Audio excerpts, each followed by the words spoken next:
آگے دیکھیے قرآن وہ چیزیں جن کے لیے وضو کرنا ضروری ہے۔ 6 چیزوں کے لیے وضو کرنا واجب ہے۔ پہلی چیز ہے نماز میت کے علاوہ واجب نمازوں کے لیے، مستحب نمازوں میں وضو شرط صحت ہے، یعنی کہ مستحب نمازوں میں بھی وضو ہے، وضو کرنا ہے اپنا۔ آگے قرآن دوسرا پوائنٹ ہے بھولے ہوئے سجدوں اور تشہد کو انجام دینے کے لیے جبکہ ان کے اور نماز کے درمیان کوئی حدث اس سے سرزد ہو جائے، یعنی کہ نماز ٹوٹ جائے، یا جس طرح ہم نے پیچھے بہت سی پڑھی ہیں چیزیں جس کی وجہ سے نماز جو ہے، مثلاً ابھی آگے بتا بھی رہے ہیں کہ اس نے پیشاب کیا ہو مگر سجدہ سہو کے لیے وضو کرنا واجب نہیں ہے۔ تیسرا دیکھیے کہنے خانہ کعبہ کے واجب طواف کے لیے جو حج اور عمرے کا جز ہوتا ہے۔ چوتھا کہہ رہے ہیں وضو کرنے کی نظر کی ہو، منت مانی ہو یا عہد کیا ہو یا قسم کھائی ہو۔ پانچواں ہے جب کسی نے منت مانی ہو تو مثلاً قرآن مجید کا بوسہ لے گا، اس کے لیے بھی وضو کرنا ضروری ہے۔ چھٹا کہہ رہے ہیں کہ نجس شدہ قرآن مجید کو دھونے کے لیے یا بیت الخلاء وغیرہ سے نکالنے کے لیے جبکہ متعلقہ شخص مجبور ہو اس مقصد کے لیے اپنا ہاتھ یا بدن کا کوئی اور حصہ قرآن مجید کے الفاظ سے مس کرے، لیکن وضو میں صرف ہونے والا وقت اگر قرآن مجید کو دھونے یا اسے بیت الخلاء سے نکالنے میں اتنی تاخیر کا باعث ہو جس سے کلام اللہ کی بے حرمتی ہوتی ہو تو ضروری ہے کہ وضو کرے اور بغیر قرآن مجید کو بیت الخلاء وغیرہ سے باہر نکالے، یا کسی اگر نجس ہو تو اسے دھو لے۔ آگے دیکھیے قرآن 316 میں کہہ رہے ہیں کہ جو شخص باوضو نہ ہو اس کے لیے قرآن مجید کے الفاظ کو مس کرنا، ٹھیک ہے، باوضو نہیں ہے، وضو نہیں کیا ہوا، قرآن مجید کے الفاظ کو مس کرنا یعنی اپنے بدن کا کوئی حصہ قرآن مجید کے الفاظ سے لگانا حرام ہے۔ لیکن اگر قرآن مجید کا فارسی زبان میں کیا کسی اور زبان میں ترجمہ کیا گیا ہو تو اسے مس کرنے میں کوئی حرج نہیں ہے، یعنی جو اس کا ترجمہ ہوتا ہے اس کو تو ہاتھ لگا سکتے ہیں، لیکن اس میں بھی اگر اللہ اور اہل بیت کا نام ہے تو اس میں بھی آپ ہاتھ نہیں لگا سکتے۔ 317 میں دیکھیں بچے اور دیوانے کو قرآن مجید کے الفاظ کو مس کرنے سے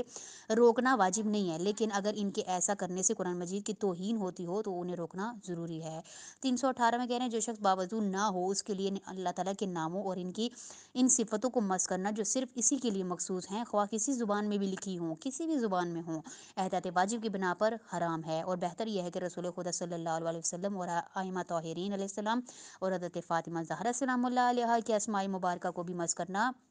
نہیں چاہیے۔ 319 میں کہہ رہے وضو جب بھی کیا جائے چاہے نماز کا وقت آنے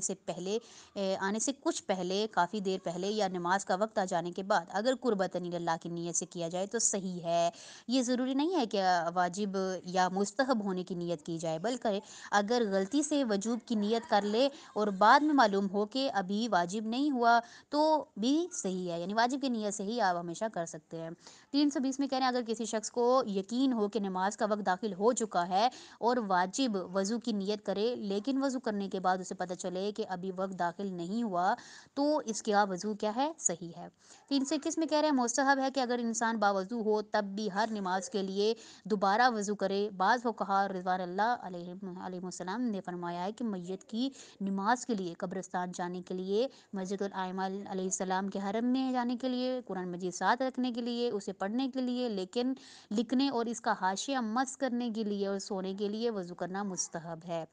ان سب چیزوں کے لیے مستحب ہے، لیکن مذکورہ موارد میں وضو کا مستحب ہونا ثابت نہیں ہے۔ البتہ اگر کوئی شخص مستحب ہونے کے احتمال کے ساتھ وضو کرے تو اس کا وضو صحیح ہے، اور اس وضو کے ساتھ ہر وہ کام کر سکتا ہے جو باوضو ہو کر کرنا ضروری ہے، مثلاً اس کا وضو کے ساتھ نماز پڑھ سکتا ہے، اسی وضو کے ساتھ، یعنی مستحب وضو کیا، اس نے واجب کی نیت نہیں کی تھی لیکن نماز کا وقت ہو گیا بیچ میں تو اسی وضو کے ساتھ نماز بھی پڑھ سکتا ہے۔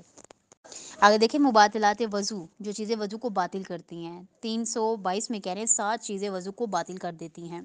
پہلا پیشاب، جو مشکوک رطوبت پیشاب کے بعد اور استبراء سے پہلے